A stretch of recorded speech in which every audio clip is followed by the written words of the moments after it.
âme sensible, s'abstenir. Enfin non, ça va, vous pouvez rester. Moi aussi je suis sensible, hein. Aujourd'hui, on va parler de mystère, ou plutôt de malédiction, qui pèse autour de certains films. Que ce soit du surnaturel ou du un peu plus réel, on va voir 4 films maudits dont les acteurs auraient mieux fait de ne pas être retenus au casting. Et on va voir aussi un petit bonus à la fin, c'est pas vraiment un film, mais c'est tout aussi étrange.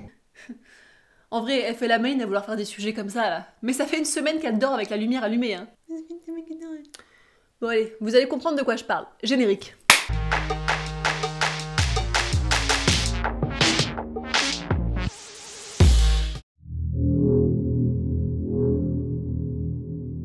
Commençons avec Poltergeist, qui est sûrement le cas le plus connu quand on parle de films maudits. Et cette réputation n'est pas là pour rien. Pour rappel, Poltergeist raconte les péripéties d'une famille américaine dont la maison est construite sur un ancien cimetière et qui se fait hanter par des esprits.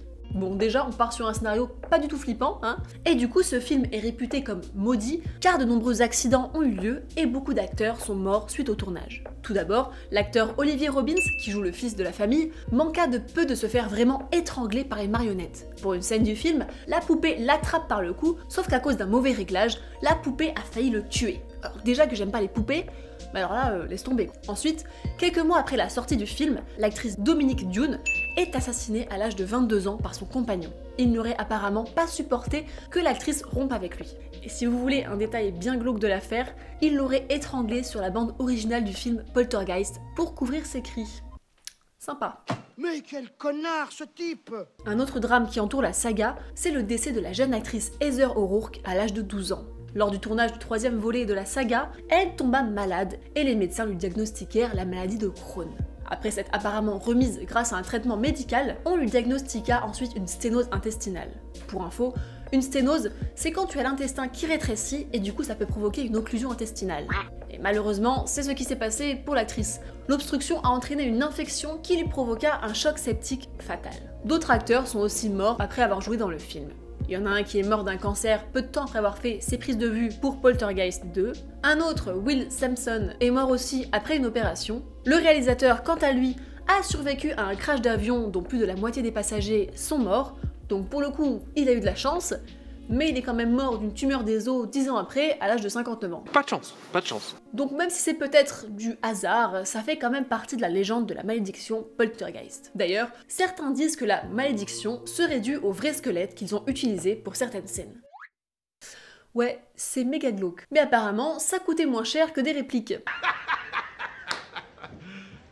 You serious? Et du coup, pour chasser les mauvais esprits, l'acteur Will Sampson, celui qui est mort après son opération, qui était aussi un vrai chaman, avait réalisé une sorte d'exorcisme sur le plateau. Bon bah apparemment ça n'a pas très bien marché. Pour les 5 étoiles TripAdvisor, on repassera.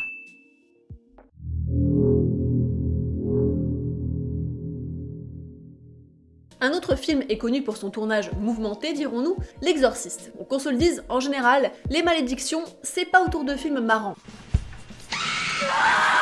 Ce film est considéré comme maudit car pas moins de 9 personnes de l'équipe ou de leurs proches sont morts au cours du tournage. Le plus connu étant Jack McGowan, qui est mort peu de temps après avoir tourné ses scènes du film, des complications d'une grippe. Et ce n'est pas tout, les blessures aussi se sont accumulées durant le tournage. Tout d'abord, le fils de l'acteur Jason Miller est percuté par une moto sur une plage. Le tournage a d'ailleurs été interrompu quelques temps afin qu'il reste avec son fils à l'hôpital. On a aussi Ellen Burstyn, qui jouait la mère de la fille possédée, qui s'est blessée gravement au dos lors d'une scène de mutilation d'un crucifix. Apparemment, elle serait tombée car le réalisateur aurait tiré de vraies balles pour rendre la peur des acteurs plus authentique. Eh, ce serait pas mal de faire un sujet sur les réalisateurs qui sont un peu... On en discutera plus tard.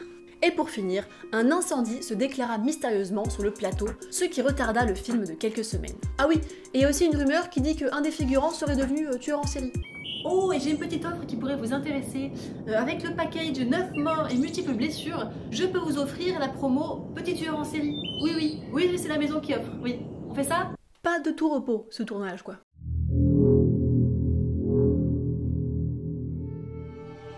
Parlons maintenant d'un film qui porte bien son nom, La Malédiction. Ce film de 1976 relate l'histoire d'un ambassadeur américain dont le fils est la réincarnation du diable. Bon, je vous l'ai dit, hein, que des films pas du tout flippants. Et du coup, il y a beaucoup de morts ou d'accidents étranges autour de ce film. Commençons avec les avions de l'acteur principal et du scénariste. Ils se trouvaient à bord de 2 avions différents pour aller à Londres, mais les 2 avions furent frappés par la foudre. Les 2. Pour rester dans ce même esprit, le producteur du film manqua aussi de peu de se faire foudroyer à Rome. Et sur le tournage en Angleterre, il y eut un accident de voiture assez grave quand même. Ensuite, le restaurant dans lequel se tenait une réunion d'équipe a été bombardé. Oh d'ailleurs, je parlais d'avion juste avant, mais j'ai oublié un truc. L'acteur principal avait loué un jet privé pour revenir aux États-Unis, et pour une raison inconnue, il annula sa réservation. Le jet fut finalement réservé par 5 businessmen japonais, mais l'avion se cracha et ils sont tous morts. Pareil, la production avait loué un avion pour faire des prises de vue aériennes, location qu'ils ont finalement annulée, et ben peu de temps après, ce même avion, il se crache aussi. Pas de chance, pas de chance. Après les avions, parlons des animaux maintenant. C'est fou, hein. Il y a tellement de trucs que tu peux les classer par catégorie. Les Rottweiler, engagés pour les besoins du film, et qui étaient pourtant ultra bien dressés, bah ils ont attaqué leur dresseur sans raison. Et pareil, pour une scène du film qui se passait dans un zoo, le gardien du zoo a participé au film. Et ben le lendemain, il fut tué dans l'enclos des lions.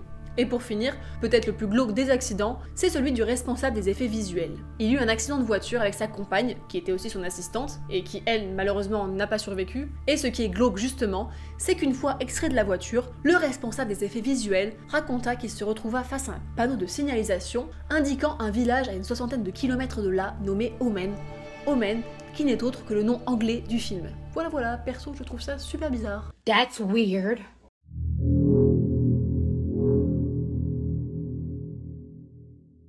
Une malédiction un peu moins surnaturelle cette fois-ci, le film Le Conquérant. En 1956, Dick Powell tourne Le Conquérant sur l'histoire de Gengis Khan, le fondateur de l'Empire mongol. Et qui il a pris pour jouer le personnage principal? Peut-être l'acteur le moins crédible dans ce rôle, John Wayne. À quel moment ils se sont dit ouais ça passe? Et donc pour jouer le personnage principal, bah, j'aimerais vraiment un acteur authentique, vous voyez, quitte à ce qu'il soit pas très connu. Authentique, c'est mignon. Sauf que nous, on veut faire de l'argent, du bif. Et si on prenait un acteur bien connu qui rapporte un max en ce moment? Oui, regardez par exemple John Wayne. John Wayne, vous êtes sûr? Parce qu'il se ressemble pas trop quand même. Mais si, regardez. Si vous clignez vite des yeux, on dirait des frères. Bon déjà, même si c'est un immense acteur, c'était peut-être pas le meilleur choix, mais passons, c'est pas ça le plus gros problème. Non, le film est surtout connu pour autre chose. En effet, ils ont décidé de tourner dans l'Utah, près de Yucca Fiat. Et qu'est-ce qu'il y a eu à Yucca Fiat? Eh ben des essais nucléaires. Le tournage s'est déroulé quelques mois après l'explosion de la bombe Harry, et même si le tournage se passait à plusieurs kilomètres d'où la bombe avait explosé, le vent du désert a bien diffusé les radiations partout autour. Les équipes du film ont donc été exposées à des radiations 400 fois supérieures à la dose normale acceptée, et cela pendant 3 mois. Ça fait beaucoup là, non? On se rend bien compte sur cette image qu'à l'époque, le nucléaire, on savait pas trop ce que c'était. Hein. Est-ce que tu pourrais aller tester les radiations, ou je ne sais pas trop quoi, s'il te plaît? Ok, bah j'y vais. Few moments later. Nickel, pas de soucis. Au final, sur les 220 personnes de l'équipe, 91 développèrent un cancer et 46 en sont morts, dont John Wayne. En 1964, il a perdu un poumon à cause d'un cancer, et en 1979, il mourut d'un cancer de l'estomac. Bon, après, je pense que les 3 paquets de clopes qu'il fumait par jour n'y sont pas pour rien non plus. Le réalisateur, lui aussi, mourut d'un lymphome, tout comme d'autres acteurs du film. Mais le pire, c'est qu'en plus, le film fut un gros échec qui causa la faillite du studio de production. Howard Hughes, le producteur, racheta toutes les copies du film qu'il trouva et il interdit sa diffusion à la télé tellement il avait honte de son film. D'ailleurs, Howard Hughes était atteint d'un syndrome particulier, je vous mets le lien de la vidéo sur le sujet, juste là. Donc bon, c'était peut-être pas la meilleure idée qu'ils aient eue de faire ce film.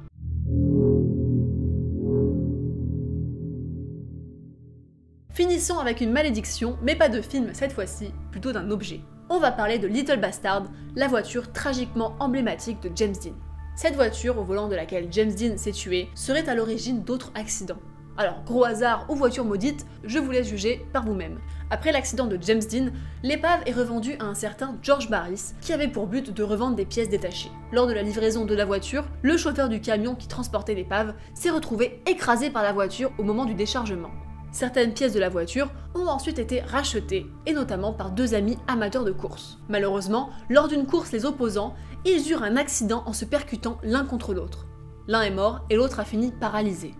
Quelques temps plus tard, en 1956, George Barris prête la voiture pour une exposition.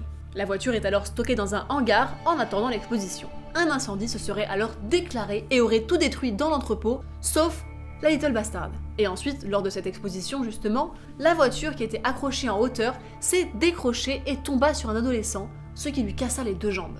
Et apparemment, il y aurait aussi eu un autre accident sur la route du retour pour amener la voiture chez son propriétaire. Pour finir, le plus étrange, c'est qu'au final, George Barris a voulu se débarrasser de la voiture en l'envoyant à la casse. Sur la route jusqu'à la casse, la voiture était enfermée à double tour dans un camion. Sauf que, à l'arrivée, les portes semblaient toujours scellées, mais la voiture avait disparu. Alors, magie ou secret bien gardé, le mystère reste entier. Encore aujourd'hui, certains locaux racontent qu'ils entendraient aux alentours des bruits de moteur la nuit. Et voilà, nous sommes arrivés à la fin de cette vidéo. Bon, en tout cas, pour ces malédictions, certains diront que c'est purement du hasard et de simples coïncidences, d'autres diront que ce sont vraiment des malédictions. Dites-moi en commentaire ce que vous en pensez. Pareil, si la vidéo vous a plu, n'hésitez pas à la liker et à vous abonner à ma chaîne. D'ailleurs, pour recevoir une alerte lorsque je publie une nouvelle vidéo, pensez à activer la cloche. Pour ma part, ça m'a quand même fait un petit peu flipper. Prochaine vidéo, on va partir sur un truc un peu plus cool, où je ferai pas de cauchemar, genre un truc sur Disney. Non, Disney j'ai déjà fait. Un truc sur les chiens, ouais, un truc sur les chiens, c'est bien les chiens, j'aime bien les chiens. Oh, une vidéo sur les tueurs en série, c'est bien ça, non? Allez, salut, et cut!